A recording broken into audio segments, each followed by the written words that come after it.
Adila's switching it up, going for some Warlock now. I find that interesting. I genuinely find that interesting. I mean, I wonder if he's going to go for Heart of Darkness or Cloak of Shadows. I mean, every map is a gate map, but I think that the compositions that they've got, I would really, really be emphasizing gameplay on here if possible. There's just too much. I mean, team games in general, I mean, the ability to, like, fight one side of the map and then instantly pop over to support your ally is just hugely valuable. True, but at the same time, it's hugely red expensive. I mean, okay, they're not that expensive one at a time, but you need two of them to actually do anything useful. Sure. And especially with Warlock, who's one of the Eldar heroes who I feel like you do actually want to use as globals fairly often. Yeah, he's got excellent globals. Distort Field is still very good. It's not heal and retreat good anymore. But it's still good. And Swift Movement is still in my opinion really, really fantastic, possibly broken. I don't want to come onto any stream and talk about balance. Sure. But I think it's just such an excellent global. It competes with Weber Gates for red easily. Sure. But yeah, it should be interesting to see the new Warlock, and well, the non-Jedi in your face all day Warlock. Yes. Yeah, actually, maybe see some different builds for him. Yeah, that's exactly. I mean, that's what you want to see, right? You want to see that diversity. I mean, that's why I was so excited to be able to use that defend build, because it's nobody. I mean, I haven't seen people use Chainsword and Storm Shield for months. Yeah, I actually just casted a game where it was being used. I think on Monday.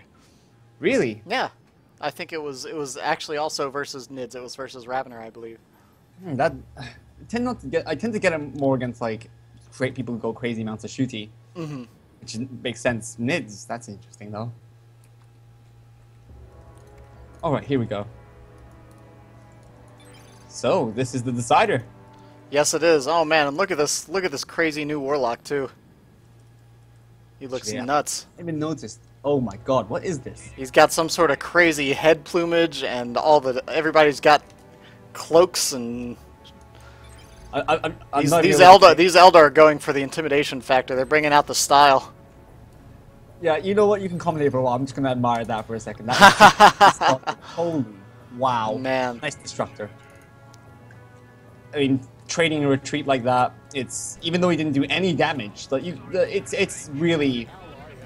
Yeah, when you can just click... I mean, that was essentially a menacing visage right there, right? Like, he just clicked that button, insta-retreat. And I think, I mean, of course, like, Nids don't care anywhere near as much about it as, say, like a CSM would. Oh sure. My god, did he just pop? Oh!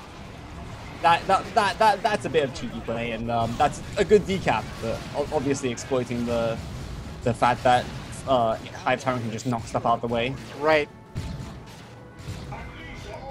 Very interesting early engagements, double Sentinel being committed to, which is, on the one hand, obviously a very strong pressure build, but at the same time, look at this Brother Captain just running at stuff. Yeah, I mean, he doesn't even care. He's going to keep pushing forward. I mean, that's the problem. The DPS of Sentinels is not good. Yeah, it's not great. Like, it's sustained and it's constant, but, you know, they're not going to get tied up. They're not going to stop firing as you back them up so long as you keep them facing the enemy. Mm-hmm. But now, you know, once these guardsmen get pushed off, is he going to lose those guardsmen? Oh no, there was one way in the front. Okay, but yeah, I mean, those sentinels can't fight without guardsmen support. They're already injured. They're going to have to fall back, and he's just going to have to cede the whole map to the Grey Knights now. Well, he's conceded too much sentinel damage as well. Like, he's got 2 guardsmen on the field. That's a lot of repair time that he's committed to. This is, I think, a really, really bad start. You can't be conceding this. On the other hand, Floyd going for double Spore Mines. Yeah, he's not going to give the Eldar an inch, I think, in these first couple engagements, although the Shuriken is getting set up on the high ground, so... Yeah, I actually disagree with that assessment in the sense that his ally has conceded so much... Oh, no, that Brother Captain's never going to go down, surely. 9, 6, 5... Ooh, yeah. There he goes. There you go. Okay, worth it. Not worth it, but... Managed to get himself a strike squad kill as well. Might even get a second model. What is he doing? He's sticking in here so long. Oh! He baited the Sentinel kill. Yeah, he was baiting the Sentinel to stay, and, you know, have you seen the DPS at the range that was? That was still very impressive. Heavy armor aside, it just lost the last 78 HP that it had in a second basically. I'm surprised Floyd's moving. Oh well, luckily for him, the Shuriken's out of position. But I was about to say, I'm surprised he's moving both of those spore mines the same direction. I would have expected to see one flank around the far side, but as it stands right now, I mean, I guess it's working out for him. Warlock does have the Immolator. It's always good against Tyranids, but here comes the nade, and those ones are just going to keep running, I think. Yeah, he's got to get out of there. He doesn't want to retreat through that potential spore mine explosion. It's interesting that Freeman's committed to the Sentinel again. I think that it's just so inherently risky. You haven't got... That's a lot of wreck to throw down, again, especially considering they don't have their gens up yet. Oh, look at the look! Oh my gosh! So yeah, the deeps on that is pretty insane. Oof. I think Floyd, the problem for Floyd is that even though he's done pretty well against Adila, he's committed to winning his side now. There's no way he can come over and deal with the enemy side, considering he's gone for Raveners. So he's got no detection. Without detection, he needs to just win his side and just hope for the best. But this is looking rough with 2 Shuriken platforms. So what do you think Freeman should have purchased in lieu of that of repurchasing that Sentinel? I mean, I feel like the artillery spotters were doing well for him last round, especially with the Grey Knight down, or with the Brother Captain down right now. Like, there's nothing that would really want to approach them. Catechins aren't terrible either because they bring detection. That's also true, yeah. Like, I mean, you're kind of forced to get detection, I think, at this point. Right. And it's the thing with the Catechins, though, I feel like, is that they've got to close in a bit, and against the kind of critical mass of range firepower that the Grey Knights have right now, well, I feel like going for the disruption on the artillery spotters would probably be better. Yeah, I agree. But if anything, I actually think that apart from just buying something other than Sentinel, I think he should have abandoned his side the moment that there's nothing here to defend and just double up the other side. Sure, I mean, yeah, he's been fighting for this gen position right now, and he's just not getting it. So yeah, it's not like he can put gens down or anything, and this Hive Tyrant possibly goes down. I think so. I think if that Warlock gets another swing or so off, or yeah, even just that mess. I mean, both the Eldar and the Grey Knights are over here, and they're just smashing through all of this. Yeah, the thing is, they traded a Guardian squad for the Hive Tyrant, and like the thing is that this is actually, even though the nominal cost is similar, it completely favors the Gryphonian and Adila. Because yeah, he can just pick that. Well, there are 2 aspects. First, Gryphonian and Adila are sitting on superior map control and are decapping the power, and secondly, 2 commanders down for Freeman. Right, so one of them has to repurchase at this stage. Yeah. I mean, obviously, they'd prefer it to be the Lord General to hop back up here so he can just pick up the Hive Tyrant, but... Well, this is a big problem. Freeman's going tier 2. He's there now, but what is he going to do with it? Yeah, doesn't really have the power. I mean, he's not far from, like, a Chimera, but his guardsmen are unupgraded. He doesn't have anything he can do with the Sentinels at this stage. Mm-hmm. The thing is, you want both missile launchers on the Sentinel and the Chimera, and that's not exactly forthcoming. Definitely not. And it would be such a different story if he had managed this fast tech with 2 power farms up, but yeah. So it's ultra risky. Floyd is feeling all the pressure to get on the aggressive, but here comes the sneaky gem bash that they can't do anything about. Yeah, no one's in any position to deal with that, and even if Floyd were to move into to engage, he can't deal with both armies. And that's the problem right now, like you said, is that, you know, Freeman's over here defending what doesn't matter, and now the blue team has recognized, like, there's also no reason to attack over there, so now they're doubled up on the pretty much defenseless gen farm over here. I mean, the main problem is that, I mean, okay, the Shuriken went down for Adila. He doesn't even care. But less upkeep, he's just gonna go tier 2 and get out a more impactful unit. I'm pretty sure he's got something queued up, considering he's got almost no resources on the bar. I think the main problem has been Freeman. He's doing the double now, but it's too late. He should have done that way earlier. And the really sneaky thing about these Rhino plays so early on is that with smart movement, with using the mobility and just garrisoning, you can't actually stop gem bashes in any kind of efficient way. You can only delay them and start moving them about. And that's a beautiful immolator, and that's... Oh, man. Yeah, that was rough. He stood right under that. I'm not sure. Where was his attention elsewhere? Or? Must have been. I can't imagine he would have just let that happen.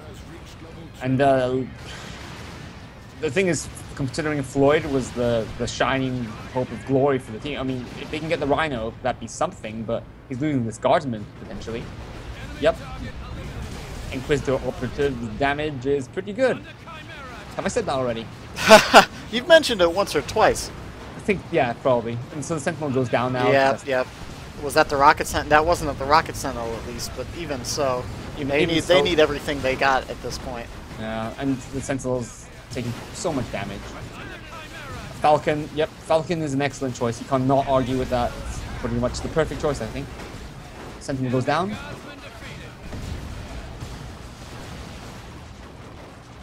Yeah, it's unfortunate. I think that that early game that Freeman had was just really unfortunate, but I think it stemmed from the Sentinels taking too much damage, genuinely. And yeah. I mean, from that very first engagement where I think he kind of pushed a little too far forward without the support he needed. Mm-hmm. Oh no, is this gonna go? Oh man, that second grenade didn't connect. That would have taken out that Chimera. Well, considering how much damage the grenade from the Inquisitor operatives did to the bunker, I imagine if that was a grenade from the Inquisitor operatives, that Chimera would have died. I don't know the stats on it. Like, I haven't seen it's much more powerful, but it has, I think, a 3-second countdown instead of a 1-second countdown. Yeah, it's a shame that bunkers can't move, right? Oh man, look at that pretty Falcon. What is this skin? I'm so jealous right now.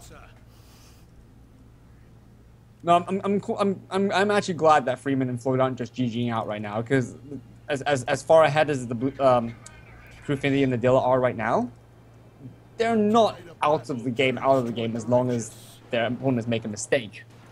It's going to need to be a huge mistake, but a mistake is all that's needed. Yeah, there's still a potential for a bad engagement. I mean, that's the thing I love about these kind of games, though. Like, even the craziest things. I mean, even crazier things have happened. Crazier things have definitely happened. I mean, as we saw last game. Yeah, although they didn't manage to bring it back, despite how crazy that was. I mean, that was exceptionally crazy. And Hormagaun's now suicide, attacking a power node for no reason. Chimera absolutely dominated by this Falcon, bringing in Stormtroopers. So we're seeing... I mean, they're doing everything they can to try to keep it locked down. Ooh, maybe a quick snipe on that Falcon. Nope, not quite. I would have tried to get that, but here comes the barrage. Is it enough? Nope. Not enough, but it's going to blast all that infantry all the way back. I'm not even sure. It's a shame. It's a shame they didn't have anything there to convert that into the Falcon kill, but... Yeah. I mean, it was a nice try. He might have considered moving the Stormtroopers onto the rear armor of it a bit more before engaging, but it's so hard to tell. So hard to tell when there's a brother captain right there who can tie you up so easily. Yeah, it was valiant effort. So warp throw up on the Adila. That's going to be absolutely fantastic against. Oh no, is that an Overwatch mistake on the second Chimera? Oh, it could be. At the same time, who knows? And I presume you mean Zomanthrope. No, Freeman has 2 Chimeras. Do you reckon Floyd and Freeman made Overwatch mistakes? Yeah, I'm not sure. Because that's really unusual to see. I don't know. At the same time, it would have been... it seems really strange to be overwatching that by accident when, you know, that like the troop that he bought before was the Stormtrooper and not the Chimera. I mean, yeah, arguably there really isn't. I mean, all the real AV is just that Bright Lance that's out there. For a second there, I thought they were just... They might just concede both the... Yeah, they're just... What? I mean, this is the kind of mistake that could start something. I mean, it's not... Okay, here comes the gens being destroyed. Ooh, they're gonna walk right on top of that! Yeah, yep, easy gen bash. So, I think we're back to the good old days of Dawn of War 2 vanilla. Yeah. It's this current meta is pretty wacky. Yeah, just a little. Yeah, okay, so this is... You're cheating or what? He's playing to win. They've said no bans, and QuarterFinal's taking it to heart. I don't know why Floyd is taking it so personally.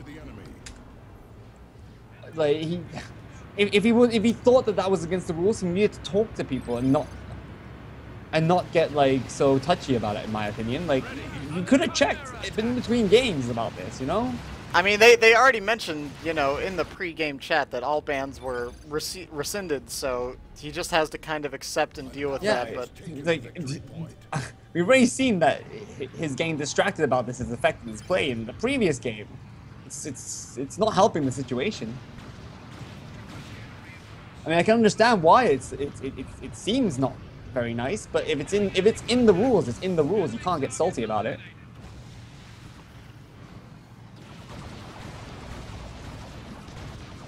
Yeah, I do really feel for him because you know, for a lot of people that just seems like it's not a cool thing to do, but if it's in the rules, it's in the rules, you know. Yeah, I mean, you're not gonna go into the tournament and play nice.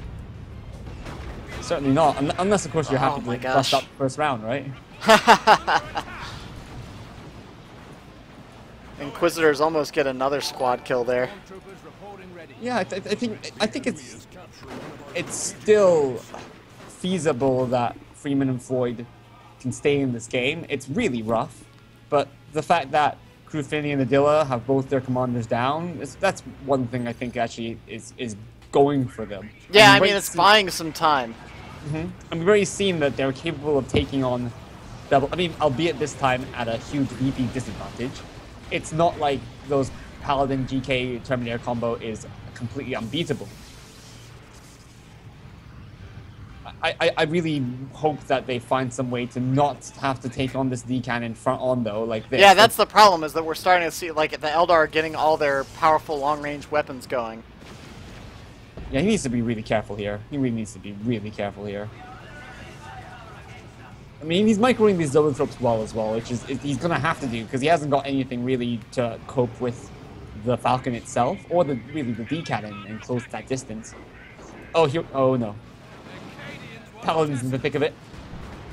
I wonder if he's going to go Incinerator again. That would be a good choice, I think. Yeah, I think there's no reason not to go for that at this stage. This Chimera's just going deep. They're not even worried about it. Just going to head into enemy territory.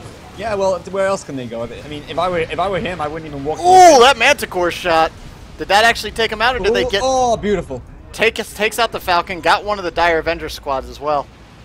Oh no! Why would you walk? No, don't walk. No, don't go in front of it. Did he just miss that Bright Lance shot? What? I'm not sure. What happened there? That Chimera is just spinning in circles. Get that thing out of there. So I think he was just showing off. He just wanted to be like. Yeah, just wanted to point that out. Yeah, he really just do a little victory donut right in their face. Leave some skid marks behind the Bright Lance. I just imagine him just be like, can't touch this. Inquisitors moving in again. Still no detection to deal with these guys. Look, these guardsmen are in full cover and they're pretty good against. Oh no, they're pretty good against. You know, like. Oh, there it goes. I imagine these shotguns are piercing DPS, and yeah, like in full cover, that was just so much damage. Yeah, it's true. I can't believe this Chimera is level 3, by the way. I mean, what is... When was the last time you saw, like... I mean, that thing has now just done a complete lap around the entire Medium Cliff Mines map. It's a shame that he didn't have his partner make it as well, but, you know, sometimes you can't get through all these marathons.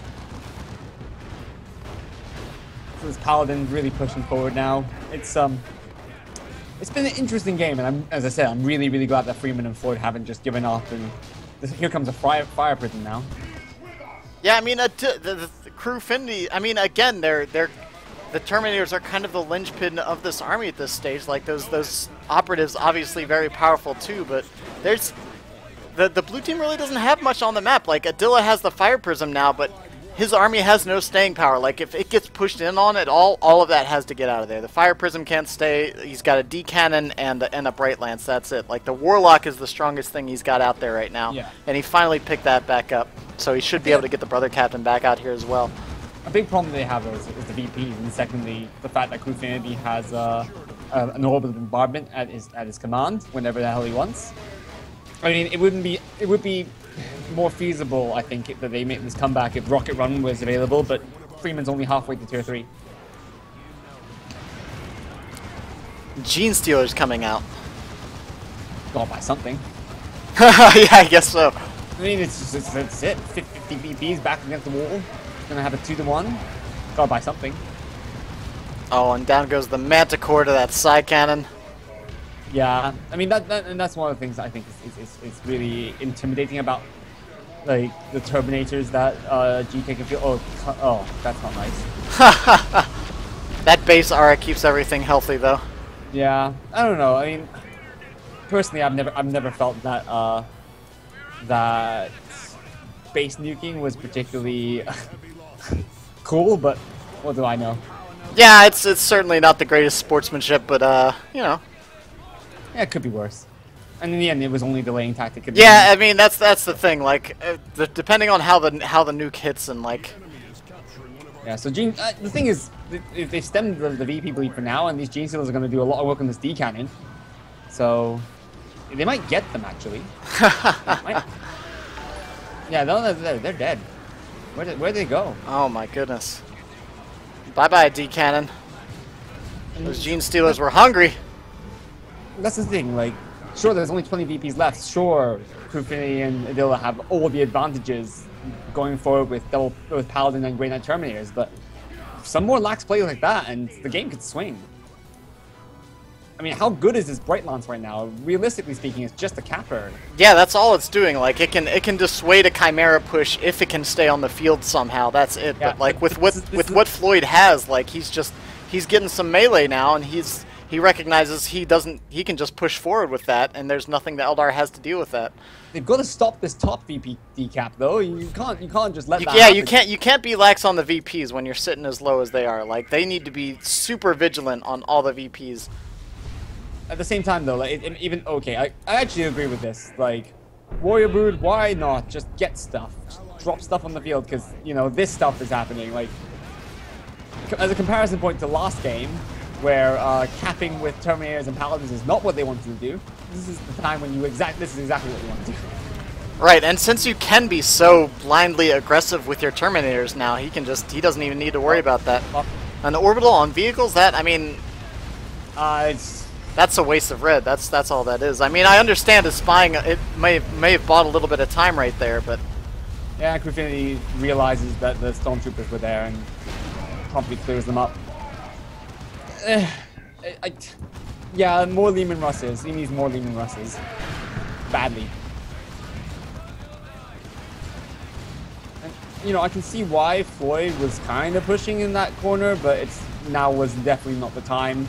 He needed to posture up and defend the VPs, or try to focus off these now retreating Grey Knight Terminators. It's okay. They can retreat. Yeah. I mean, let's see. Hellfire Strike comes down, but not quite enough to stop the decap. Game's going to go on just a little bit longer, if nothing else. It would be. I think this would be one of the most remarkable comebacks if they actually come back. Oh, we've got the Gene Stealers going to keep an eye on things up top. Oh, Providence comes down. Yeah, that's brutal. I always feel like you shouldn't be able to cap when you're invincible. That also feels dirty to me, but. Yeah, you know. I feel like you should have to cap with something that, although it didn't last long enough, they could focus him down right here. Oh, level 4 Chimera is going down? No! Oh, they call the GG. GG's going down all around. Yeah. Nothing they can do to stop that cap now. Zone throw, not quite enough damage. And there you go. This is game. Can he get the Inquisitor operatives? Can he do it? Yes. I don't know why they're being so sad about that. I really want to stress this to them, because like, if you really thought it was that big a deal, deal with it. Don't bring it into the third game and get upset when people have a disagreement with you about the rules, because maybe they're wrong and you need to bring it up, or you're wrong and you need to get it out your system. Yeah, like, you just got, at that point, you just have to deal with it and move on. Yeah. And play the game as it is. It almost cost them the second game, and it saddened me that that they allowed it to come into the third game and I think affect their mentality. Yeah, no, I mean, you know, when you're in tournament matches too, like that, your state of mind is definitely important.